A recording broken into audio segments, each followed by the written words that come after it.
One other issue that created controversy in Australia was the snicko, the Tim Paine dismissal, where he said, I didn't hit it. And there was a suggestion that because there's nothing on hotspot, that the shoe might have moved. The protocol is, if there is hotspot, you're out anyway, because hotspot is a fairly sophisticated tool. But if there is no hotspot, then you go with the real-time snicko. Then you cannot say, look, it's coming from a shoe moving. Look, you can do that if there's a very clear daylight between bat and ball and there's still a flicker on the snicko. Then you start to see if there's something else. And sometimes you see, for example, and that's the trickiest of all, that the inside half of the bat is hitting the pad and the outside half of the bat has made contact with the ball at the same point. So how do you know where the jitter on the real-time snicko has come? That is where the third umpire's judgment comes in, and the third umpire has got to be really good. I mean, the other thing that a lot of people ask me is, if there's an appeal for a bat pad, you see that snicko's showing nothing, hotspots showing nothing, you still have to, because it has gone to the review, explore every means of dismissal, and so the ball tracker comes in if there is no inside edge on the bat. So there you are. Just one other thing I'll leave you with, and that is the soft signal.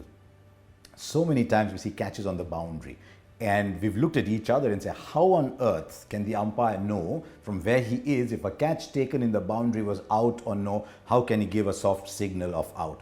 Now, just cast your mind back to what happened before we had technology. Before we had technology, you either relied on the word of the fielder, which was a nice, happy state of mind, but which was always prone to less than honest fielders giving judgment, which also we have seen. You went with the umpire deciding whether it was out or not out. Then you said, okay, for everything, let's go to the replay. Now the replay is a two-dimensional picture of a three-dimensional event. There's something called foreshortening that takes place. Everything that you see gives you the impression that the ball has landed on the ground before the hands.